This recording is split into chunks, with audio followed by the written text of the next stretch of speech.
monsieur, bonjour. Je suis Madame Hnawi Mouna. Je suis chercheuse au laboratoire interdisciplinaire de recherche en ingénierie pédagogique à l'École normale supérieure de Tétouan à l'Université Abdelmalek Sadi de Tétouan. Je suis chargée aujourd'hui de vous présenter une communication intitulée L'alignement pédagogique dans une formation professionnelle. Ce travail-là, il est élaboré par moi-même et encadré par le professeur Mourad Mdran. Donc, pour commencer, la formation scientifique se valorise de plus en plus avec la société contemporaine comme facteur principal d'insertion sociale et de développement économique, bien évidemment. Pour cela, il a poussé les institutions professionnelles de santé de former des acteurs compétents et capables d'agir en autonomie. Cet objectif-là ne pourrait se concrétiser qu'en ayant l'adoption d'un dispositif de formation qui s'inscrit dans l'approche par compétence et qui favorise un apprentissage par problème et une articulation entre la théorie et la pratique.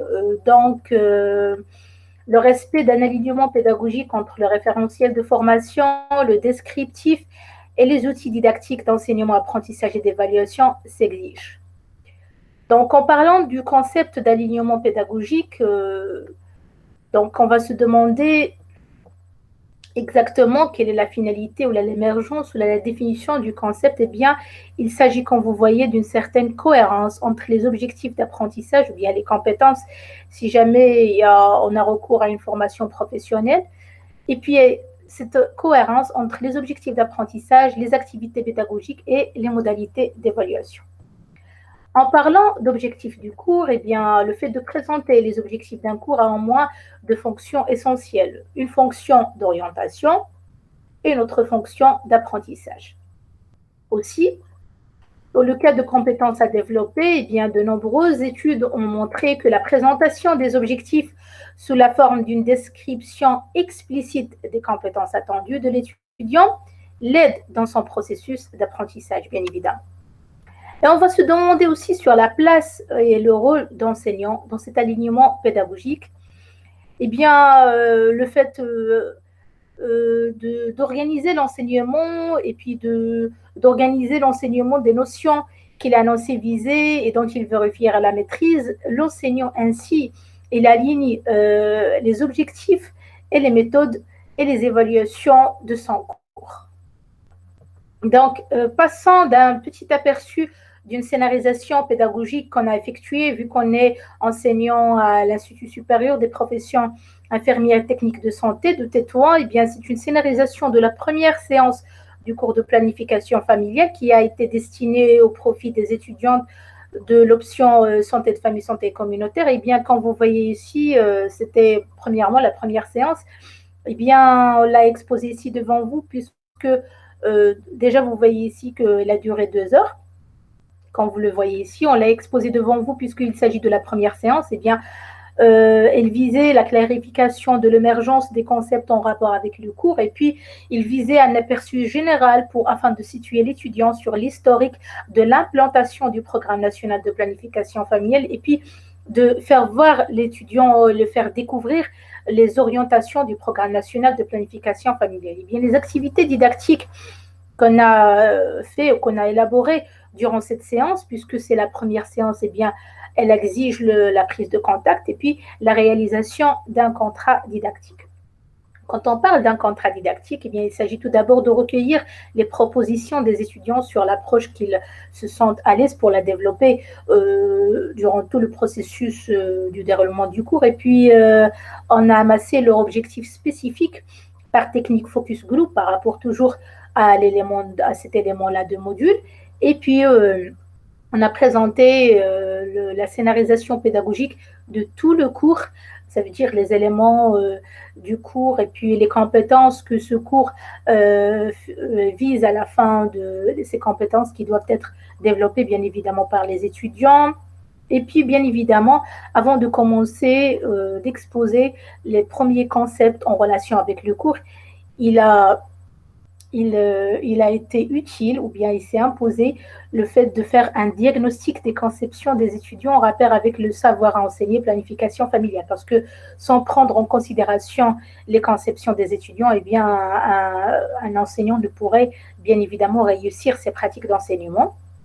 Et finalement, on a initié les étudiants à s'approprier les concepts en relation avec l'APF et en faire des relations, parce que le fait de faire des relations, ça aide l'étudiant mieux à comprendre et à réaliser et à situer le concept et à le maîtriser encore plus.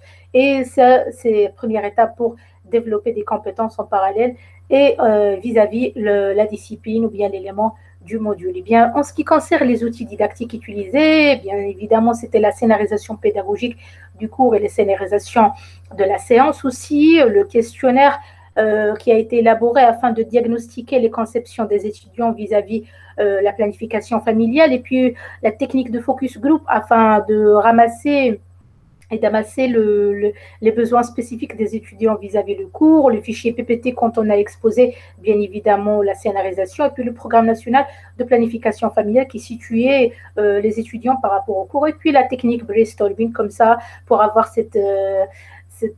si vous voulez, cette spontanéité dans la classe et dans l'environnement de la classe. Aussi, on a intégré les TIS dans nos activités d'enseignement-apprentissage, et cela en insérant le cours de PF qu'on enseignait toujours de la plateforme de l'ISPITS, et puis ainsi les étudiants peuvent consulter ce cours hors classe, et puis en classe, il était plutôt censé faire ou bien résoudre des exercices en situation problème en adoptant l'approche par problème, par simulation de plusieurs cas qu'ils peuvent rencontrer dans le stage et tout. Voilà ici un aperçu sur la plateforme de l'ISPITS et puis un aperçu sur le cours que j'envoyais aux étudiants afin qu'ils puissent consulter le contenu à la maison, et plutôt les activités, les exercices étaient réservés en classe. Aussi, on a présenté une simulation ici vidéo parce que c'était une séquence des IST et du VIH, c'était une séquence de la partie de la planification familiale. Eh bien, on a utilisé une simulation vidéo afin que les étudiants puissent s'approprier exactement le mode d'action du VIH et son mode d'action sur les cellules de notre corps, le système immunitaire, CD4, etc. Et pour finir, le fait d'adopter cette scénarisation pédagogique, c'est un outil qui permet à l'enseignant d'aligner ses pratiques avec les finalités du descriptif des modules. Et aussi, il permet à l'étudiant de s'orienter et d'apprendre à son rythme. Aussi, cet outil permet à l'enseignant de réguler, selon un processus cyclique et permanent, ses pratiques d'enseignement par rapport au niveau des prérequis de ses étudiants, et ainsi aussi les références qu'on a consultées pour élaborer cette communication. Et on vous remercie énormément pour votre attention. Merci bien.